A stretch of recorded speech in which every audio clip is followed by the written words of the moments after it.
Allora abbiamo, sì, adesso ci siamo. Allora abbiamo con noi il professor Alessandro Morelli, due parole anche se ben conosciute, noto professor Alessandro Morelli, comunque laureato in chimica, questo ci tengo a dirlo, puoi immaginare anche perché, ed è professore ordinario di chimica biologica, ha insegnato chimica biologica per molti anni e ha svolto ricerche in vari ambiti della biologia, privilegiando quei settori più direttamente legati alla medicina. Ne ricordo alcuni: ha lavorato sull'origine molecolare del favismo, sulla pompa calcio-tipasi, bersagli molecolari danneggiati da campi elettromagnetici a bassissima frequenza, ha contribuito a individuare un processo attivo di sintesi aerobica extramitocondriale dell'ATP nei fotorecettori dei vertebrati e nella mielina, eccetera, eccetera, eccetera. Non certo, non dico altro. Oggi ci presenterà un argomento molto interessante, sicuramente, perché parla di sonno e anestesia. Il titolo presenta un punto interrogativo. Sonno ed anestesia sono ancora oggi misteriosi. Oppure la funzione energetica della mielina ci consente di decifrare il meccanismo di entrambi? Domanda. Ci sarà qualche risposta? Speriamo, speriamo. E allora a questo punto vediamo e do la parola al professor Morelli. Bene, ringrazio moltissimo per la presentazione, per avermi dato l'opportunità di presentare questi studi che abbiamo fatto negli anni. E prima di entrare nel merito, che poi mi dimentico, lo so, non è che sia tutta farina nel mio sacco, è tutt'altro. Insomma, è tutto il risultato del gruppo che ho avuto la fortuna di coordinare nel laboratorio di biochimica del Dipartimento di Farmacia. Poi fino al 2013 poi sono andato in pensione, ma sono rimasto ancora lì che mi hanno tollerato, se riuscivo abbastanza a lavorare. Poi con il Covid è smesso tutto e dal 2020 in poi ho tirato fuori delle cose nuove, anche perché grazie al Covid ho potuto mettermi lì a pensare molto su alcune cose che sono i misteri della biologia, grandi misteri. Da una parte il sonno e dall'altra parte, diciamo, nella medicina gli anestesi generali, come si sa, funzionano benissimo, no? Ma non si sa il meccanismo di azione, come funziona, però funzionano. Allora ho cercato un pochettino di portare avanti questo discorso. Quindi io ringrazio innanzitutto quelli del mio del gruppo con cui ho lavorato, con cui ho lavorare, innanzitutto la professoressa Isabella Panfoli, professoressa Ravera e Daniela Calza e tanti altri con cui abbiamo lavorato insieme. Un periodo molto produttivo che insomma è stato un periodo che ha reso molto. Bene, vediamo adesso di entrare nel merito degli argomenti. I cervelli sono più o meno simili negli animali e nell'uomo. Qui il cervello umano che pesa circa 1,3 kg, 1,4 kg. Qui c'è un cervello di pecora che è esattamente 10 volte di meno. La la morfologia è uguale, anche se si fanno a fare sezioni, eccetera. Numero di neuroni, sinapsi, non è che ci sia molta differenza. Non è che ci sia molta differenza. Quindi rappresenta tutt'oggi un mistero come le capacità certamente superiori intellettive dell'uomo siano più superiori all'animale. Su quale base clinica si pongono? Questo è il punto, veramente, quasi sono emozionato a porre questo problema. Sì, scusami. Il microfono. Sono quasi emozionato a porre questo problema perché ovviamente è uno degli interrogativi fondamentali delle neuroscienze questo. Ma per carità non cerco di provare a rispondere, però vediamo un attimino come si presenta un cervello di pecora, che ci fa meno impressione analizzare, e al centro vediamo che c'è una grossa massa bianca, no? Una grossa massa bianca è la materia bianca o sostanza bianca. Credo che in italiano siano sinonimi. Dentro quella materia bianca è dovuta a una sostanza altamente lipidica che è la mielina, ed è un qualcosa che avvolge i nervi dentro il cervello. Ovviamente ci sono fasci, miliardi di nervi, di sinapsi, di tutto quanto è ben noto. E come mai? Ecco, sì, ecco. E come mai questa mielina è quella su cui abbiamo abbastanza studiato nel laboratorio di biochimica, ed è una materia altamente lipidica. Nel proseguo del discorso sarà centrale capire come gli organismi biologici riescono a approvvigionarsi dei gas. No, perché sembra una cosa naturale, no? Noi viviamo nell'aria e dentro l'aria c'è l'azoto che è inerte, che è la massima parte, però c'è l'ossigeno di cui abbiamo assolutamente bisogno. E il passaggio del gas dall'aria alla cellula o all'organismo non è così scontato. Vedremo adesso i problemi che nascono, va bene? E vedremo che la mielina stessa può rispondere a questa necessità che è molto forte per il cervello, quella di assorbire ossigeno. Questa è la struttura della mielina, che è un nervo sezionato, qui c'è il nervo e intorno si arrivano fino a 100 strati, possono arrivare, di questa materia che dai tempi di Golgi e Kayal, cioè qui siamo inizio del Novecento. Scusate, sì,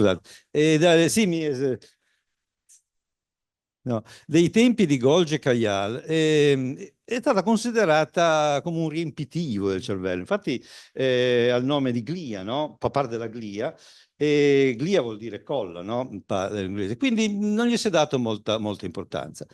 Ma che cosa succede nel cervello? Nel cervello avviene la combustione del glucosio, una reazione che tutti noi conosciamo, cioè il glucosio con 6 equivalenti di aria, di ossigeno presente nell'aria, dà luogo ad altrettante 6 molecole di sostanza gassosa, che è la CO2, e sviluppa una notevole quantità di calorie. E questa è la base della dietetica, eccetera, eccetera. Ma è interessante sapere come nel cervello può arrivare nei siti di utilizzazione questo ossigeno e come poi il problema venga anche risolto per lo smaltimento della scoria. Perché non è dato per scontato che la CO2 come gas se ne vada, anzi, pericolosissimo, perché se nel cervello si sviluppano gas abbiamo embolie, sono mortali, no? Quindi il problema è di questa combustione che avviene. In mezzo ci sono qualcosa come 30 reazioni, tutte catalizzate di enzimi, che adesso non vi sto a specificare perché sennò scappate tutti. Ma comunque il problema è il maneggio di 2 sostanze gassose. Prima bisogna riuscire a incorporare l'ossigeno e dopo bisogna riuscire a smaltire la CO2. Il problema non è che sia così semplice, perché oltretutto il cervello ha questa combustione che è circa più di 10 volte superiore alla media degli altri organi. Quindi è un problema che bisogna risolvere. Sì, scusate. Avete ragione, scusate. Se no, forse lo leggiamo in modo che stia in piedi, se preferisci. Così non devi tenere... Mi siedo. Ecco, così sto fermo. Non so se ci arriva, però facciamo questa cosa qui. Così. Ecco, pronto. Scusate tanto. Allora, dicevo che la problema... Aiuto, qui ho fatto un pasticcio. Ho fatto un pasticcetto. Ecco. Allora, noi siamo arrivati qui a questo punto e appunto abbiamo detto che per lo smaltimento della CO2 bisogna stare molto attenti. Il discorso su questi gas è nato un po' di anni fa e poi siamo riusciti insieme a un collega di Zurigo a pubblicare questo lavoro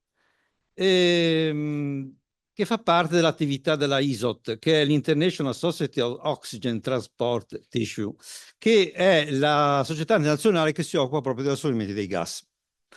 Abbiamo pubblicato questo lavoro in cui siamo andati a studiare il surfactante polmonare. Il surfactante polmonare ha una struttura molto laminare e se viene sezionato in una certa parte della sua evoluzione ha una struttura che penso che voi possiate riconoscere facilmente, assolutamente simile alla mielina, no? E infatti questo discorso, mentre negli alveoli polmonari il surfottante è importante per l'assorbimento dei gas, dell'ossigeno in particolare, traslando la cosa, abbiamo che la mielina è importante per l'assorbimento e il consumo di ossigeno. Qui l'analogia tra una guarnia mielinica e il surfattante polmonare in una parte del suo sviluppo, direi che si impone senza problemi. Ma il discorso che cosa assorbe l'ossigeno nella mielina è l'alta quantità di lipidi di cui è contenuta. Tant'è vero che poi guardando in giro, guardando in biologia, è noto l'esempio di pesci antartici. Qui ce n'è rappresentata una specie che è noto anche come pesce ghiaccio, anche pesce coccodrillo, perché c'ha il muso simile al coccodrillo, il cui sangue è, guardate un attimino, io non imparo a usare sto pointer, però poi imparerò. Ecco, il cui sangue è completamente bianco, quindi è quasi un po' strano chiamarlo sangue, perché non ha il colore rosso invece degli altri pesci. Che cosa ha questo pesce? Ha un circuito sanguigno normale, ha delle branchie molto sviluppate rispetto alle branchie degli altri pesci e riesce a trasportare l'ossigeno senza emoglobina. A che cosa? Per i lipidi disciolti nel sangue, per le goccioline di lipidi disciolti nel suo sangue. Quindi il trasporto dell'ossigeno, vabbè, poi lì nella situazione antartica, nella situazione del freddo c'è anche il problema, c'è anche l'aiuto dalla temperatura, perché più si scende con la temperatura e secondo la ben nota legge di Henry, noi abbiamo che i gas si possono sciogliere più facilmente nei lipidi. Quindi, dicendo questo, c'è un altro dato interessante, che la mielina non è vascolarizzata, no? Cioè deve assorbire ossigeno, ma non ha i vasi sanguigni. Come può essere risolto questo problema? E se noi andiamo a vedere andiamo a sezionare una parte dell'encefalo nell'interfaccia tra materia bianca e materia grigia, vediamo che un'arteria, mentre è dritta nella materia bianca, nella materia grigia, quando inserisce la materia grigia, comincia ad avere tante circonvoluzioni e questo come dire che cerca di trasmettere, possiamo interpretarlo come tendenza di sciogliere meglio i gas. Se poi andiamo a vedere, e c'è chi l'ha fatto, questo lavoro è ancora abbastanza recente, del 2009, nel 2019 questi articoli, beh adesso un po', posso chiedere anche rispondere semplicemente, andando a vedere il quantità di collageno quarto che è tipico dei vasi sanguigni, è stato dosato da questi signori e questo pointer e si vede chiaramente in verde quanti vasi sanguigni ci sono nella corteccia e in azzurro quanti vasi sanguigni sono nella materia bianca. Questi sono i vasi in verde corteccia o materia grigia e in blu la materia bianca. La materia bianca. Quindi abbiamo meno vasi sanguigni. Allora, com'è possibile questo? Quello che abbiamo detto, abbiamo scritto io e Felix Schockmann, che è di Zurigo, un microscopista molto bravo di Zurigo, con cui siamo entrati in piena collaborazione. Il discorso è che la mielina aiuta ad estrarre fisicamente, senza l'aiuto di trasportatori, l'ossigeno dai vasi sanguigni, dall'arteria in quel caso, per estrarre l'ossigeno, eccetera, eccetera. E quindi questo per quanto riguarda l'ossigeno.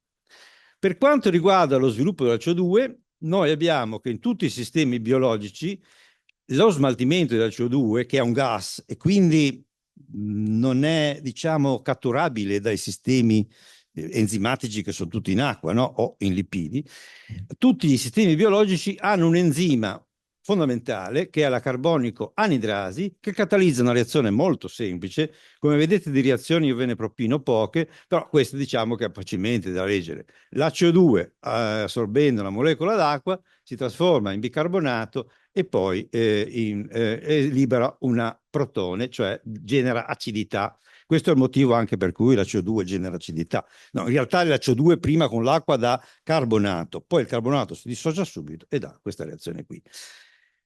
E queste reazioni in tutti i sistemi biologici sono importantissime perché mentre il gas non è, diciamo, non è catturabile ai fini enzimatici, ai fini della reazione, il bicarbonato invece lo è. E quindi noi abbiamo la possibilità di solubilizzarlo. Nei nostri polmoni, per esempio, c'è tantissima carbonico anidrasi che fa la reazione inversa, trasforma il bicarbonato in CO2 che se ne può andare via. Ok? Quindi e tenete presente che la carbonico anidrasi sono conosciute più di 15 specie, più di 15 varianti diverse. No? E rappresenta, se non sbaglio, l'enzima con più elevata massa presente sul globo terrestre, va bene? Quindi è un enzima abbondantissimo, abbondantissimo. E interessante, la materia bianca è la parte del cervello che è più ricca in anidrasi carbonica, ma molto più ricca delle altre parti del cervello.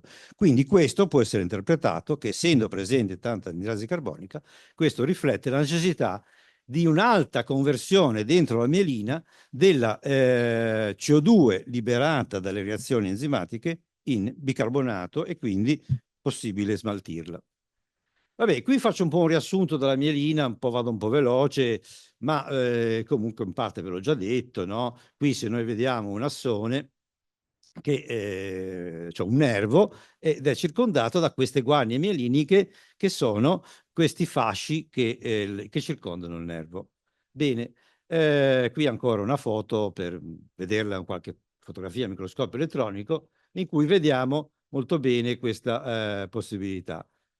E in questa fotografia, chi è che genera la mielina? Qui si vede una protuberanza che si chiama processo, che proviene da una cellula che si chiama oligodendrocita, che produce la mielina. Qui c'è una rappresentazione che dovrebbe funzionare, che dimostra come la cellula di Schwann che avvolge un assone genera continuamente il materiale sulla sua estremità, la chiamano tongue, cioè lingua. Il mio inglese fa veramente pena e chiedo scusa, ma comunque sia sulla parte esterna, e alla fine abbiamo questo avvolgimento totale della mielina. Che cosa è nato? Grazie al Covid, nel 2021 siamo riusciti a pubblicare questo lavoro su Open Biology, che è una rivista della Royal Society, che vi leggo il titolo: la guaina mielinica e i tilacodi dei cianobatteri sono strutture multilamellari concentriche con simili proprietà bioenergetiche. Cioè, quello che è venuto fuori è che, e qui vado veloce perché a commentare un po' del positivo ci metterei il tempo, ma vi dico semplicemente che tra cianobatteri che hanno i tilacoidi multilamellari concentrici, come si vede qui al microscopio elettronico, hanno una struttura molto simile a quella della mielina del cervello degli animali. Qui c'è uno schema che fa le analogie tra i due, e la cosa interessantissima è che tenete presente che c'è una materia di importanza clamorosa, perché non solo fanno la fotosintesi, cioè sono in grado di catturare il CO2 e liberare ossigeno, e grazie ad essi, tra l'altro, che una notevole parte della CO2 che è nell'atmosfera viene assorbita dal mare, no? Dagli oceani, ma hanno anche la capacità di fare il processo di fissazione dell'azoto.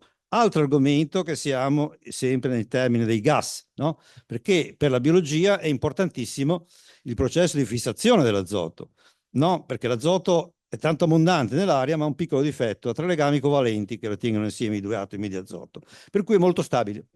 Ed essendo molto stabile è considerato un gas inerte. Per inciso, tutti gli alimenti che oggi vendono in gas inerte in genere sono immersi in azoto, che è un gas che costa pochissimo, perché è il gas più abbondante nell'aria, figuratevi un po'. E quindi noi abbiamo che i cianobatteri poi possono dare luogo a eterocisti, le quali portano avanti il processo completamente opposto a quello della fotosintesi clorofilliana. Quindi i cianobatteri hanno un'importanza notevolissima in biologia, sono antichissimi, certamente formulati almeno 3 miliardi di anni fa, ed è interessante che dopo 3 miliardi di anni la struttura della mielina riproduca una struttura che è simile a quella utilizzata dai cianobatteri per quanto riguarda l'assorbimento dei gas, perché in questo caso i cianobatteri devono assorbire CO2, la devono assorbire, e infatti sono ricchissimi di carbonico anidrasi. B, hanno la possibilità non solo di fare questo, ma producono ATP grazie alla fotosintesi clorofilliana. E l'ATP, io imparerò poi a usare questo cosa, e l'ATP lo mandano al centro dove ci sono dei carbossisomi, che sono le strutture deputate alla sintesi dell'amido, cioè del ciclo di Calvin-Benson. Va bene, adesso io non entro nei particolari biochimici perché rischio di perdere l'attenzione.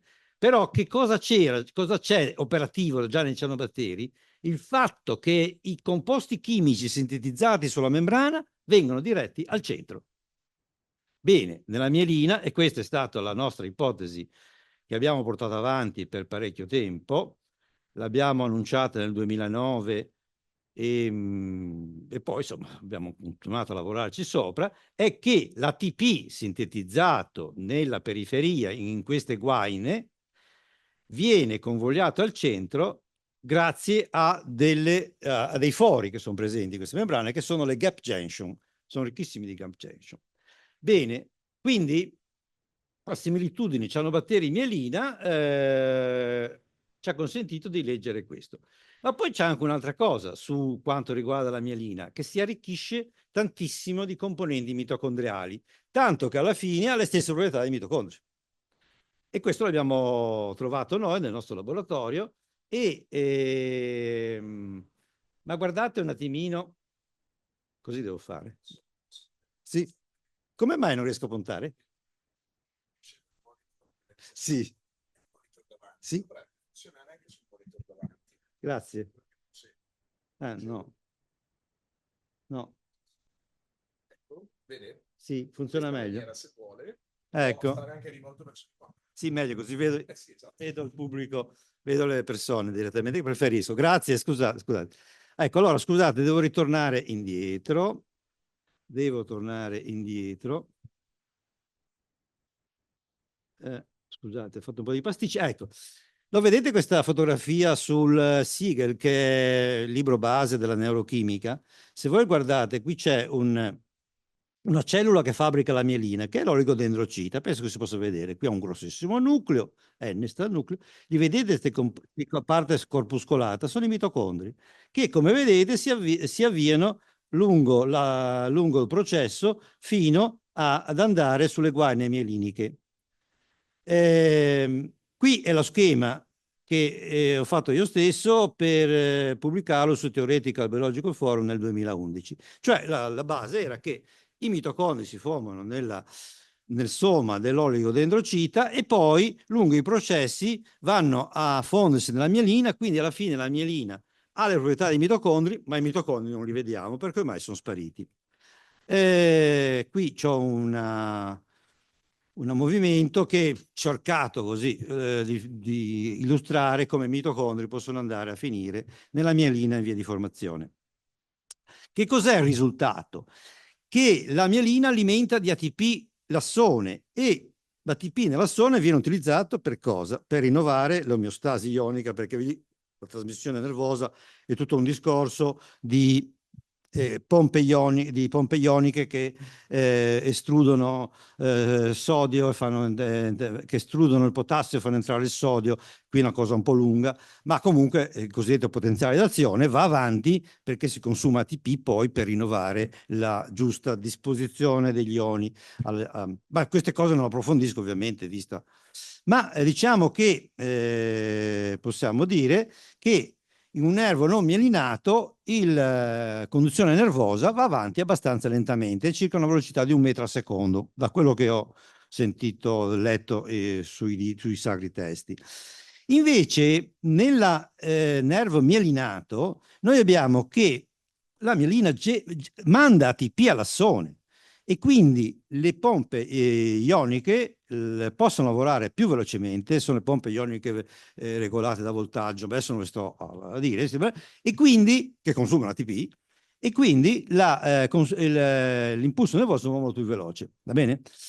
Questa è la nostra ipotesi che abbiamo già pubblicato, che ovviamente è completamente contraria all'ipotesi attualmente della neurofisiologia, ma comunque noi siamo qua per vedere di portarla avanti. E alla fine di tutto questo, adesso vi disturberò ho cercato anche di fare metaforicamente questo concetto con questo video in cui esprimiamo appunto che la mielina fa andare più velocemente l'impulso nervoso. E devo ringraziare qui lo studio Pelli di Genova che me l'ha fatto dopo 3 giorni di lavoro, mi ha detto, che non è semplice, ma comunque sia, questo esprime il fatto, e la mielina che si contrae è una cosa metaforica ovviamente, però neanche poi tanto perché con l'enorme metabolismo che esiste nella mielina, questo acidifica anche e l'acidificazione si sa che fa diminuire la struttura della mielina. Comunque andiamo avanti e adesso veniamo al centro della chiacchierata che devo fare oggi, cioè il metabolismo sul sonno. Qui ho riportato 2 bellissimi quadri di Tamara Dell'Impicca, che ha fatto ne ha fatti anche altri lavori, bellissimi dipinti per studiare il sonno. Poi ho raccolto anche nella sua vita il discorso veramente triste, che poi tra l'altro è morta nel sonno, è morta mentre dormiva. Quindi sì, una cosa incredibile. Ma diciamo che ipotesi sui meccanismi energetici molecolari del sonno sono rappresentati in maniera molto semplice. Allora, adesso sto parlando di cose che non abbiamo ancora pubblicato, fanno parte del lavoro che sto scrivendo insieme a questo collega dell'Università di Zurigo, e ovviamente scrivere questo lavoro comporta non pochi problemi, ma comunque ve li anticipo a voi, anche per vedere un pochettino, come si suol dire, l'effetto che fa. L'ipotesi del sonno è che la mielina funzioni come proton capacitor, cioè come un condensatore di protoni. Quindi l'analogia accumulatori, noi conosciamo gli accumulatori al piombo, no? Quelli che si usavano nelle macchine, negli automobili, ma cosa accumulano quelle? Accumulano elettroni, no? Che poi scaricano e danno la corrente elettrica. Invece la mielina sarebbe un accumulatore di protoni, cioè della carica positiva. E che cosa ho schematizzato qui? Ho schematizzato che qui c'è durante la veglia, noi abbiamo che i vari strati di mielina riescono a sintetizzare ATP che lo mandano poi attraverso le gap junction al centro e quindi sostengono l'attività nervosa. Invece quando si dorme noi abbiamo che le gap junction si chiudono, quindi l'ATP non va più all'assone e però la nostra mielina metabolizza come quando è sveglia e l'energia che ricava dall'energia libera che si libera dalla combustione del glucosio, perché il principale nutriente del cervello, quindi è facile da fare il metabolismo anche del cervello perché consumo quasi solo glucosio e poi a volte un po' di corpi chetonici. Ma comunque sia, la mielina, quando dormiamo, questa energia viene utilizzata per accumulare protoni e quindi l'ATP non può più andare all'assone. Ora, per vedere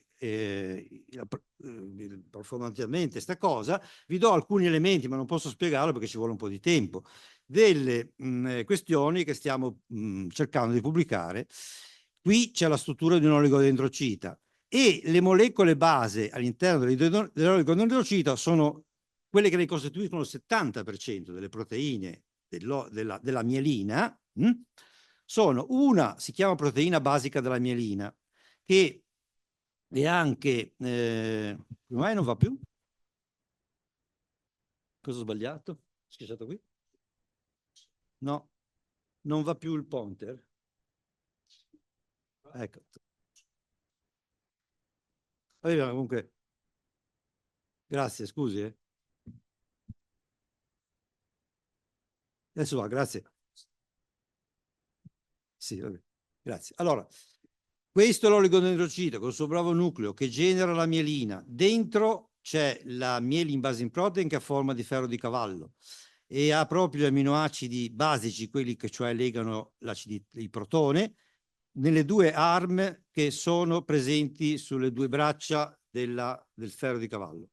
E quindi si aderiscono perfettamente all'interno di quella che viene chiamata major dense line della mielina. Qui vedete la mielina e c'è una major dense line, poi c'è una zona interperiodale più chiara, poi c'è nuovamente la major dense line, eccetera. Ora chiaramente, se mi consentite, io vado un po' veloce su queste cose perché a spiegare questi dettagli microscopici è un po' difficile. Però la cosa importante è che la proteina basica della mielina sta nella major dense line e lì noi ipotizziamo che proprio ci siano tutte le situazioni per accumulare protoni sulla proteina basica della mielina. E c'è anche la proteina proteolipidica che è la più abbondante nella presenza della mielina. Mi sembra di ricordare che la proteina base, la proteina proteolipidica che ho qui rappresentato verde, rosso e verde, con i 3 domini che la caratterizzano, va bene? È il 40% delle proteine della mielina, mentre la mielin base in protein è il 30% della proteina basica della mielina, va bene? Della mielina. Quindi sono proteine molto abbondanti. Apro una parentesi. Evidentemente, se noi vogliamo un accumulatore, dobbiamo avere tanta materia, perché gli accumulatori non sono mai miniaturizzabili per definizione, no? E quindi si presta molto bene la cosa a pensare che, essendo tante queste proteine, possono assolvere anche al compito di accumulare tanti protoni. Qui è lo schema che abbiamo già, che abbiamo formulato per lo scritto. Da descrivere è un po' lungo, però io ci provo, poi ditemi se è chiaro abbastanza. Qui ci sono i 2 strati e le due membrane presenti nella mielina che formano la major dense line. Qui noi abbiamo un complesso respiratorio che è presente abbondante nella mielina, l'abbiamo dimostrato noi con diversi lavori, anche con tecniche di microscopia, con immunogol, con tutto possibili sistemi, e noi abbiamo che il sistema respiratorio trasporta protoni da dove erano depositati su un dominio del proteolipide, li trasporta e li carica sulla mielin base in protein. E questa è la parte del sonno.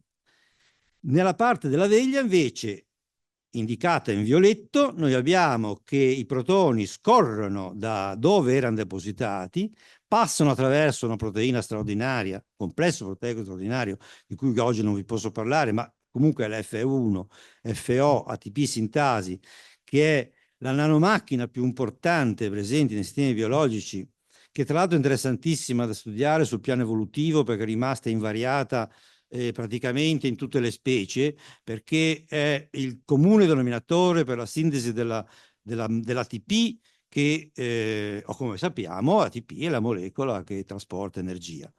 Dunque, noi abbiamo che, quindi, durante la veglia, noi abbiamo invece che si va a sintetizzare ATP e che viene poi inviato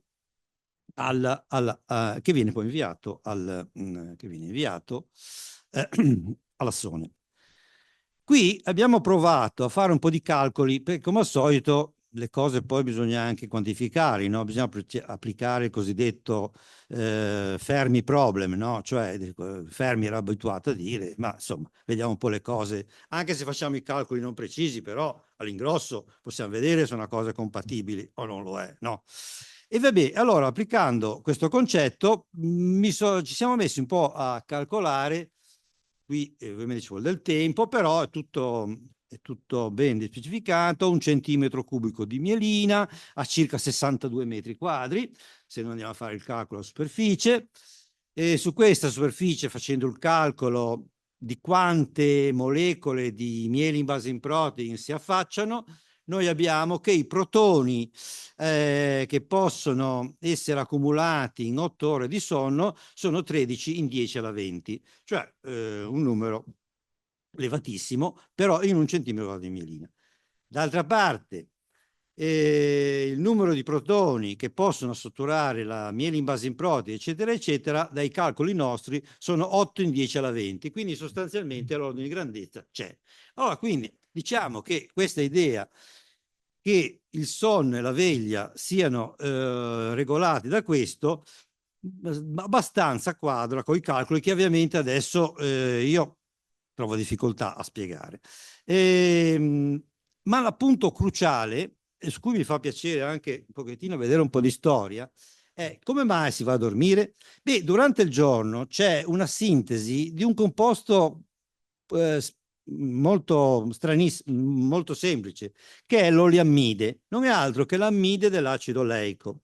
Qui abbiamo l'acido oleico, comunissimo acido oleico, che è l'80% circa esterificato, però non olio d'oliva, quindi un composto di cui tutti noi conosciamo. L'acido oleico finisce con un carbossile, si ha che nei sistemi biologici si formano l'oleammide, e la cosa era già stata messa in evidenza nel 1955 con un articolo su Science, ed era già stato proposto che questa fosse la molecola che induceva il sonno. L'amide è semplicissima, invece di un OH si forma un gruppo NH2, amide, non ammina. A parte il fatto che la formazione di ammidi sono molto interessanti in biologia, perché l'ammide si perde l'ammoniaca facilmente e quindi è uno degli esempi più eclatanti, più evidenti di orologio biologico molecolare. Semplice, semplicissimo. E quindi se noi lo ipotizziamo come no, è un sonnifero questo, è il sonnifero naturale, va bene? Sonnifero naturale che noi produciamo durante la giornata e che quando la concentrazione supera un certo livello va a bloccare le gut junction e quindi noi siamo assonnati perché i nostri nervi non ricevono abbastanza energia. Che cosa? Quindi ritorniamo al nostro modellino, va bene? Veglia e sonno, e abbiamo che l'oliammide è proponibile, ma è stato dimostrato che blocca le gap junction. Qui c'è un lavoro addirittura del PNAS, del Proceedings National Academy of Science, del 1998. Quindi questo è molto interessante, ed è anche interessante che poi questo è stato confermato da altri lavori, questo è un po' più recente, nel 2001, che quindi l'oliamide è un ipnotico, cioè un sonnifero. E la cosa strana che ho registrato in rete è che poi la questione di aver scoperto il sonnifero naturale è finita nel dimenticatoio. E hanno preso piede, come tutti sappiamo, la somministrazione di benzodiazepine e di altri composti che sono assai venduti in tutto il mondo. Però l'oliamide oggi è venduta, e ho trovato che su Amazon la vendono 400 grammi di oliamide, e c'è un tizio che ha fatto una recensione: funziona molto bene, rilassa, aiuta a dormire, io ne assumo quasi 0,5 grammo al giorno, punto. Questo è un caso che non capisco come mai questa attività di ricerca intorno agli anni 2000 sulla individuare il sonnifero naturale poi sia finito nel nulla. Non voglio dire, ma credo che potrebbe essere qualcosa che urtava molto. Io non so se lo posso dire e se rischio qualche denuncia, ma urtava molto contro gli interessi delle case farmaceutiche. Potrebbe essere, la metto come ipotesi, e quindi può darsi che una denuncia non me la becchi. Ipotesi. Però è strano che non se ne parli più. Però, come vedete, qualcuno è riuscito a individuarla, ed oggi è in vendita a un prezzo bravissimo, perché voi potete comprarne tranquillamente 4 etti e cose. E questo fa dormire tranquillamente senza bisogno di effetti collaterali. Un problema interessante. Mentre il sonno, come sapete, è accompagnato nella fase REM dai sogni, Voi tutti sapete che in genere, per assumendo delle benzodiazepine o altre, io poi non sono un farmacologo, non sono un pratico, ma comunque i sonniferi di sintesi ce ne sono parecchi, ed ho sentito dire da cosa che quando si prendono sonniferi di sintesi non si sogna più. Quindi c'è una differenza probabilmente di funzionamento tra i due sonniferi. Ma la cosa è, la dico semplicemente così. Allora, visto che sul sonno abbiamo impostato questo, noi adesso per questo lavoro che stiamo scrivendo abbiamo cercato di vedere un attimino se c'era una correlazione tra quantità di mielina presente nel cervello degli animali e ore di sonno dei singoli animali. E qui abbiamo beccato soltanto dai dati in letteratura la quantità di mielina di una ventina di mammiferi, tutti mammiferi, sì. E cosa è venuto fuori? Che partendo da questo Topanaia, si chiama il nome del genere, che è simile allo scoiattolo, che ha 0,1 grammo di mielina nel cervello, e procedendo attraverso tanti mammiferi di varie forme fino ad arrivare all'elefante, che ha circa 1 chilogrammo nel suo cervello di mielina, vediamo che c'è una curva spezzata che ci dice che tanto meno la mielina e tanto maggiore gli animali hanno bisogno di dormire. Certamente però diciamo che la correlazione non è molto netta, diciamo che è una spezzata, però diciamo sempre stando nel così una questione di massima, diciamo che tanto meno mielina abbiamo e tanto più possiamo dormire. E questo noi lo leggiamo in questo modo, perché avendo poca mielina abbiamo poca carica energetica e quando questa finisce dormiamo perché semplicemente non abbiamo più energia da mandare ai nervi.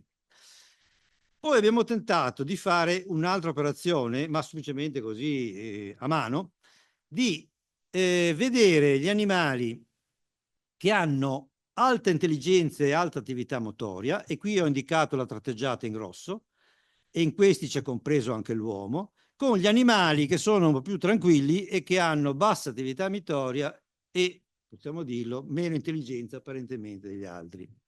E allora a questo punto l'interpolazione dei punti viene un po' meglio. Comunque, ripeto, questi sono tentativi che così è un inizio di una cosa che facciamo. Infatti scimpanzé, l'uomo e il dolfino, il tossiope, che è uno dei dolfini più intelligenti, mi sembra di sentito dire, il gatto e la scimmia notturna, sono tutti sulla linea rossa, mentre il bue, la giraffa, lo stesso elefante, la pecora, il coniglio, sono abbastanza inquadrabili interpolabili con una linea azzurra.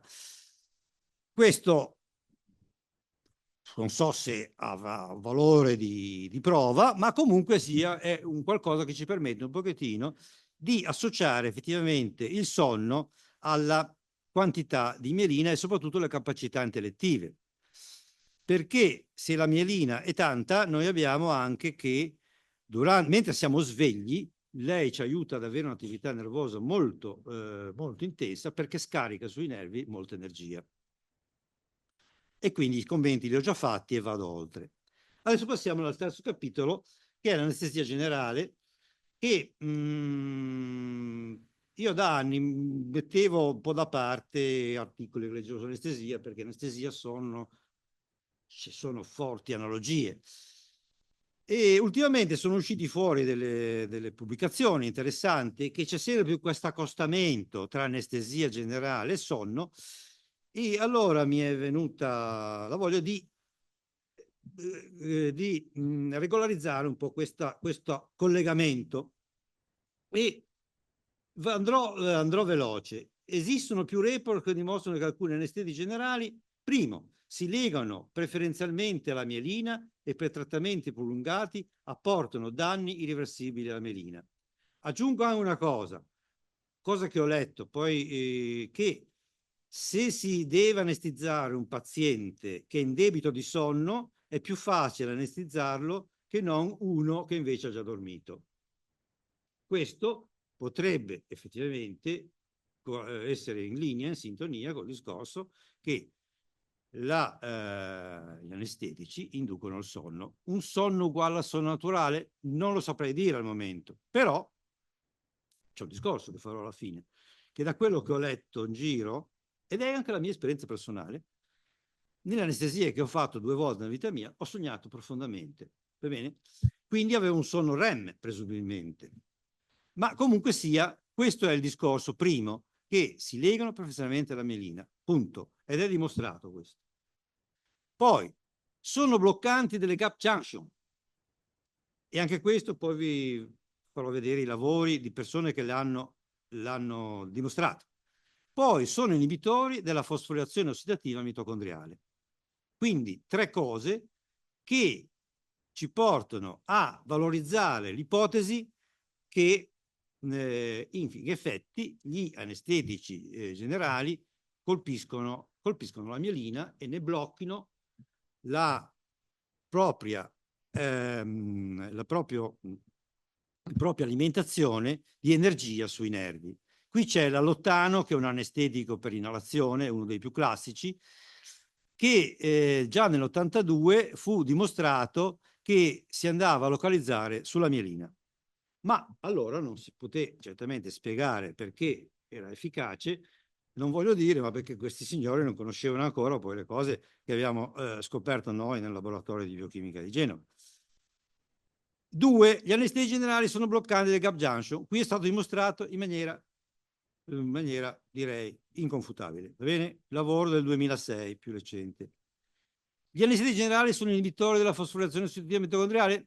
Un mare di letteratura. Quindi ho riportato i 3, non ve le sto a commentare perché perché ci vorrebbe del tempo, ma comunque sia mi porterebbe un po' lontano. Interessante che gli anestetici generali non colpiscono gli organi vitali, cuore, polmone, intestino, eccetera. È doveroso, perché se lo colpissero ovviamente sarebbero mortali. E c'è un riscontro che consente a noi di dare più credito a questa ipotesi che la mielina, che sia la mielina poi l'obiettivo degli anestetici generali, perché il sistema nervoso autonomo che regola la respirazione, la circolazione sanguigna, la digestione, la temperatura corporea, il metabolismo, la sudorazione, eccetera, eccetera, è o non mielinato o pochissimo mielinato. Quindi è giusto. Questo direi che è un riscontro che viene molto a favore del fatto che i sistemi, gli anestetici generali, possono in effetti essere diretti contro la mielina e in quella bloccare l'attività tipica mitocondriale della fosforilazione ossidativa con la sintesi di ATP. Questo è l'ultimo lavoro che è uscito quest'anno ed è un lavoro che si sposa con il microbioma. Non avete mai sentito parlare del microbioma? È tutta la serie dei nostri abitanti, del nostro intestino, la nostra flora batterica intestinale, e c'è tutta una corrente di pensiero che porta al fatto che il funzionamento del cervello e il funzionamento dell'intestino siano interdipendenti. La cosa appare in certo modo poco scientifica, c'è un dibattito molto forte in tutto il mondo sul discorso, però ho sentito dei microbiologi dicono che sì, è dimostrato e ovviamente i neuroscienziati ne stanno parlando. Però comunque c'è uscito fuori questo lavoro, quindi questo recente, di un gruppo di scienziati cinesi che dimostrano che gli anestetici generali vanno a colpire tutte e due, colpiscono sia il microbioma sia il cervello. Quindi concludendo, io ho fatto questa figurina qui che è un po' infantile se vogliamo, però comunque sia spero che possa un pochettino riassumere il discorso, che un po' con un po' di faccia tosta dico che la mielina mentre dormiamo si ricarica e quindi viene bella tronfia di energia e quindi può sintetizzare ADP, ma l'anestetico impedisce alla mielina di inviare ATP al nervo perché blocca le gap junction, e questo sarebbe appunto lo stato di sveglia. Queste sarebbero le due cose, quindi ci sono molte similitudini tra lo stato di sveglia e lo stato di sonno. Molte similitudini, scusate, tra lo stato di sonno e lo stato di anestesia. Va bene, comunque avrei finito, anche perché cercavo un po' di andare un po' veloce, poi è interessante se qualcuno vuole fare delle domande. Vi ringrazio per l'attenzione.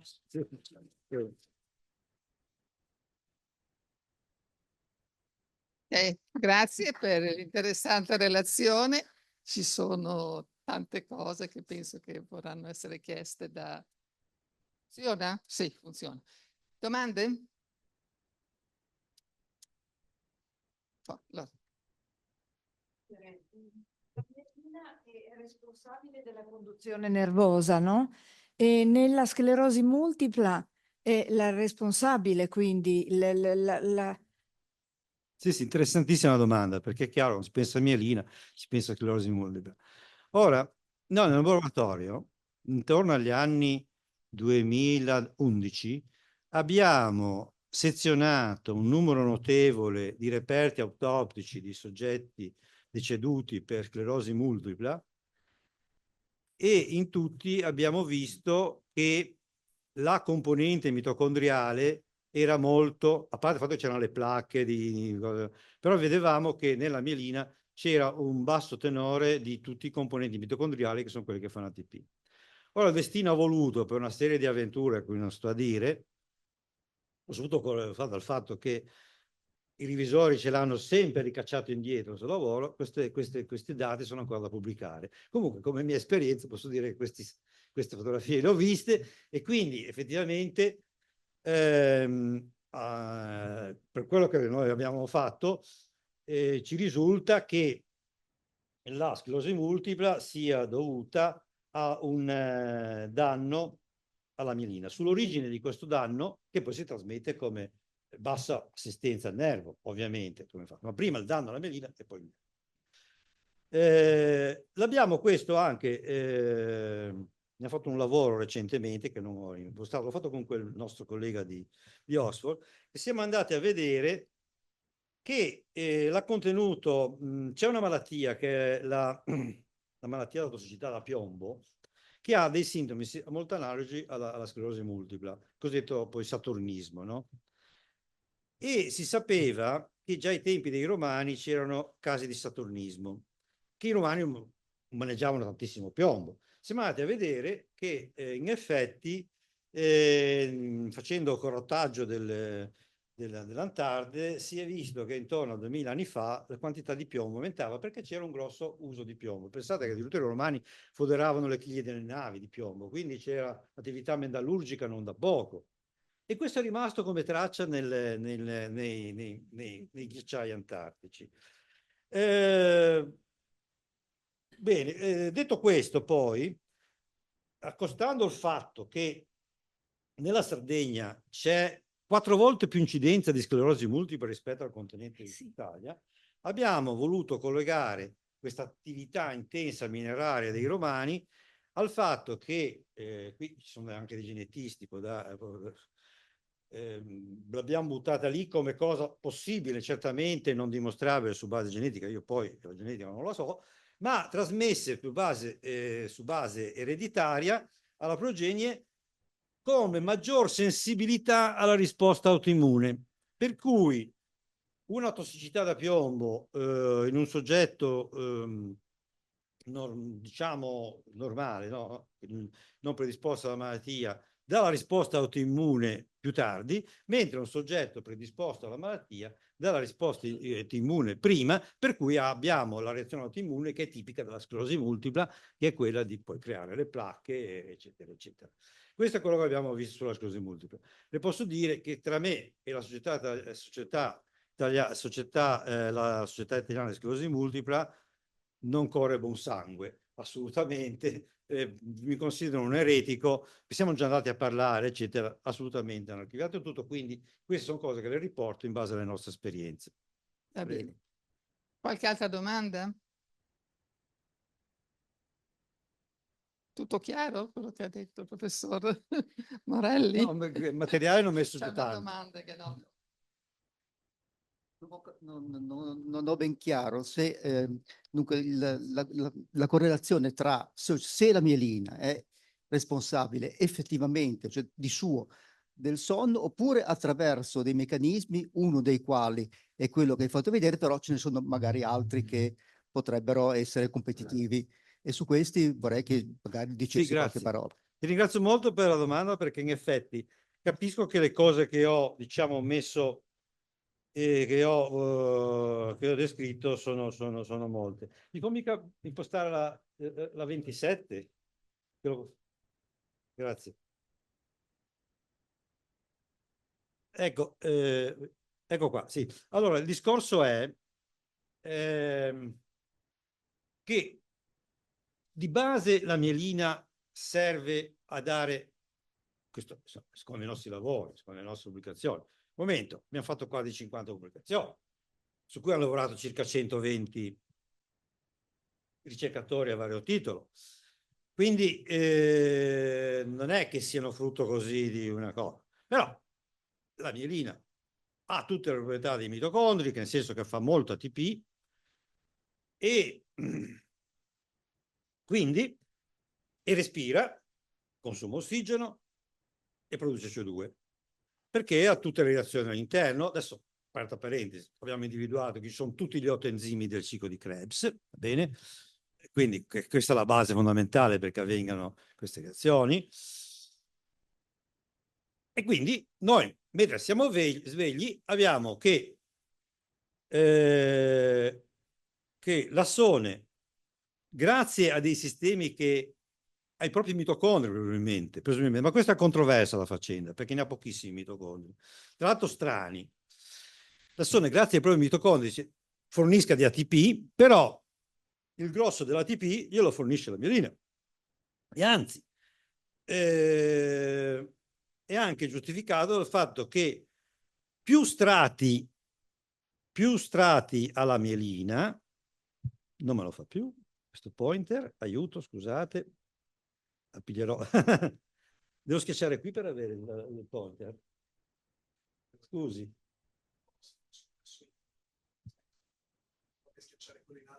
Quello rosso? Ecco, sì. Ah, scusate. Allora, noi abbiamo che più ci sono strati di mielina e più ATP viene invenuto all'assone. E questo collima con i dati degli elettrofisiologi, perché è noto che gli assoni più strati di mielina hanno e più veloce va l'impulso nervoso, che altrimenti non sarebbe spiegabile con il canonica idea che la mielina sia un isolante elettrico, perché ne basterebbe uno strato.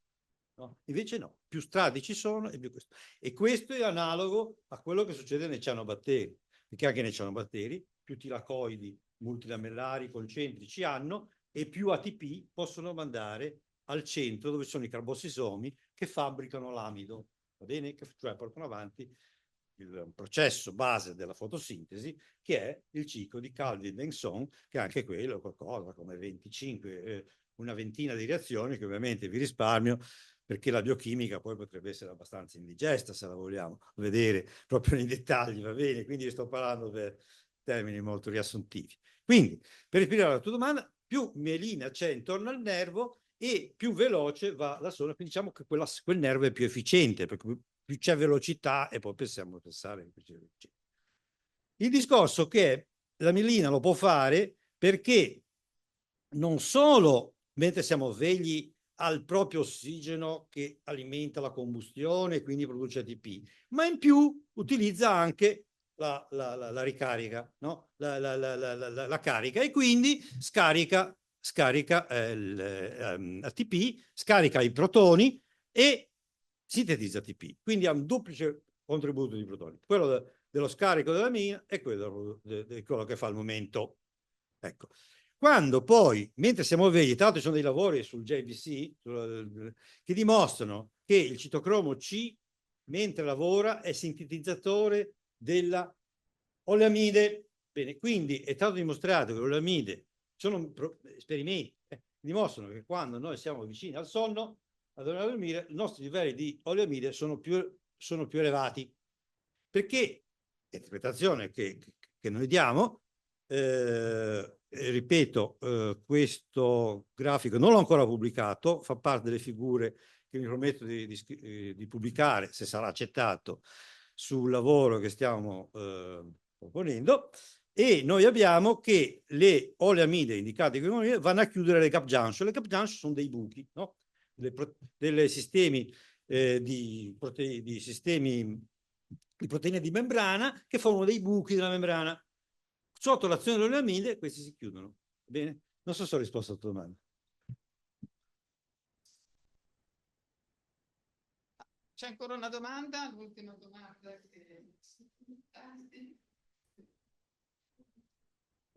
Sì, buonasera. Il discorso non lo so. Sì.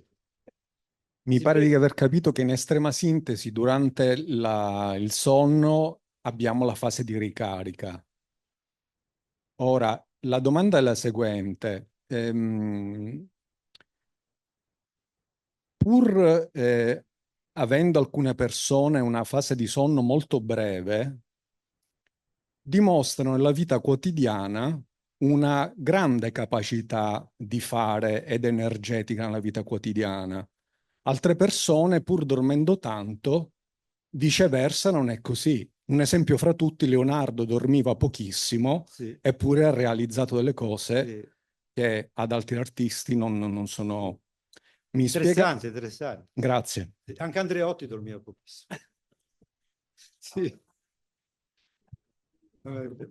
No, io diciamo che adesso questa è un'impostazione, una lettura, un'ipotesi, in base a quei dati di laboratorio che abbiamo,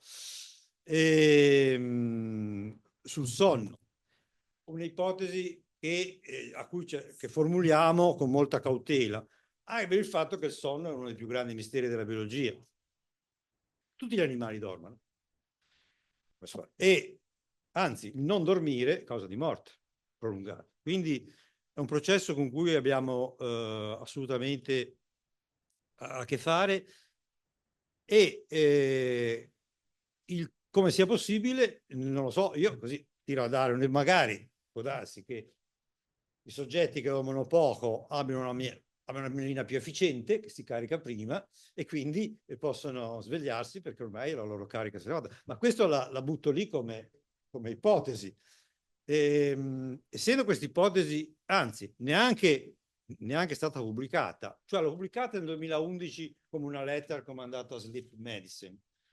Poi la cosa è rimasta lì, qualcuno ogni tanto, curiosa, però poi è stato... Adesso ultimamente, in questa collaborazione che ho fatto con Scholkman, ci siamo ripromessi di affrontare queste cose anche alla luce delle cose che abbiamo determinato, fisiche, chimico-fisiche, sulla mielina, che sono uscite fuori dal nostro laboratorio, che abbiamo pubblicato, tenga presente, nel 2020-2021, grosso modo. Fanno parte di quei 50 lavori che vi ho detto prima, del nostro gruppo. Per cui, non lo so, è tutto da vedere, e non lo so, prossimi esperimenti forse danno una risposta a questa domanda, ma è chiaro che è molto interessante la cosa. Io non posso solo dire che non lo so. È interessante. Ci sono alcune pubblicazioni che dimostrano che tra i primati antropomorfi, quelli con un maggior rapporto tra mielina e corteccia sono quelli più intelligenti, e infatti l'uomo è un pochettino più alto delle altre scimmie, diciamo, degli altri primati antropomorfi. Ci sono qualche lavoro che mi è capitato di leggere. Però il punto base al quale sarebbe bello dare una risposta, che è il problema numero 1 delle neuroscienze. Come mai su migliaia di specie al mondo, diciamocelo chiaro, solo l'uomo ha un grado di intelligenza decisamente più superiore, non sempre, mi direte, a quello degli altri animali, ma è un dato eclatante, e non c'è al momento attuale nessun riscontro fisico di questa differenza di proprietà. Mentre in biologia abbiamo sempre che c'è un discorso, struttura di morfologia di un organo e capacità di questo organo, per quanto riguarda le capacità intellettive, questa patologia non c'è. Però se magari posso fare un'altra chiacchierata, Breve. breve. No, ci sono dei dati fantastici fatti da un laboratorio molto, molto importante, che è il Karolinska Institute, che è quello che assegna i premi Nobel, che ha scoperto, facendo delle prove di incorporazione di CO2 radioattiva che proveniva dagli scoppi, dalle bombe atomiche, i cui test ne sono stati fatti fino a 2000, bene, poi sono fermati nel 2000 con la moratoria. Loro hanno fatto una cosa intelligente, che hanno un reperti autoptici del cervello, sono andati a vedere il grado di incorporazione di CO2 nella mielina, proprio nella mielina. E hanno visto che l'incorporazione della CO2 nell'uomo avviene solo nei primi 3-4 anni di vita, per cui l'impostazione della mielina, non della mielina, degli oligodendroci che fabbricano la mielina, avviene nei primi 3 anni di vita.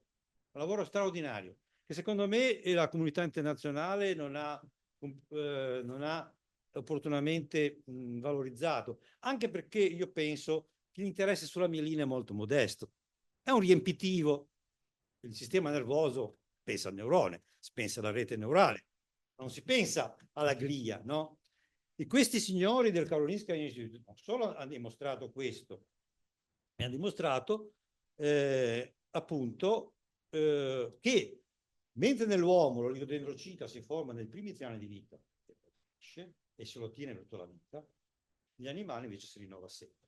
Questo potrebbe essere la chiave di lettura per definire la definizione tra uomo e altri animali questa capacità. Ma è una cosa che mi è capitato di leggere, comunque a volte commento nelle mie conferenze, che è una cosa straordinaria, veramente, che però secondo me il mondo non ha abbastanza considerato, perché poi è un lavoro pubblicato su Nature, non è che sia stato pubblicato, giustamente, un lavoro incredibile, ma non ha avuto poi il seguito che doveva, perché puntava alla mielina, e la mielina non è che sia nell'occhio del ciclone delle cose.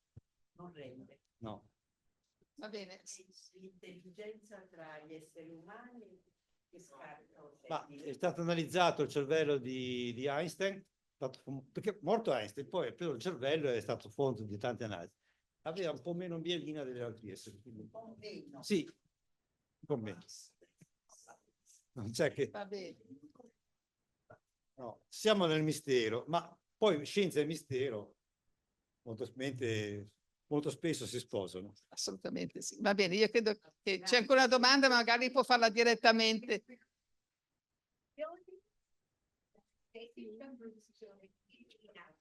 Prego, scusi. Le onde elettromagnetiche hanno effetti sulla produzione di mielina? Oggi si discute parecchio. Non so se sono fatti esperimenti, può darsi, però non mi risulta, anche per il discorso che dicevo prima, che la mielina non è che sia il composto da neuroscienziati studiato in primis, perché si studia soprattutto i neuroni e tutte le sue declarazioni, no? E quindi non lo so questo, non lo so. Può essere, perché ci sono tante, le onde elettromagnetiche fanno un po' variare la polarità, fanno variare l'orientamento di molecole presenti nelle membrane biologiche. Visto che la mielina è ricchissima di molecole presenti in queste strutture lipidiche, potrebbe anche essere, però non si sa. Va bene, io credo che possiamo ringraziare il professor Morelli per la sua interessante relazione e si è visto le domande che ti hanno fatto, quindi sicuramente. Allora, prima che andiate via, vi volevo dire una cosa. Allora, giovedì prossimo, giovedì 10 ottobre, c'è una giornata dedicata al cambiamento climatico. C'è un forum sul cambiamento climatico, inizierà alle 15 e ci sono 3 importanti relatori. C'è Antonello Pasini, che è un fisico del clima del CNR di Roma, che forse conoscete perché qualche volta si vede in televisione, e parlerà di cambiamento climatico e biodiversità. Poi c'è, no, ho sbagliato, e parlerà della crisi climatica recente, una sfida per tutti noi, scusate. Poi c'è Ferdinando Boero, della Fondazione Anton Doll di Napoli, come funziona il mondo e la sua relazione. E poi c'è Alessandro Chiarucci dell'Università di Bologna, sfide per la conservazione della biodiversità dell'antropocene. Sicuramente una giornata, penso che di interesse. Se volete partecipare, incomincia alle 3 giovedì prossimo. Se volete, potete prenderci un bel piano. Grazie ancora a tutti e buona serata. Grazie. Arrivederci.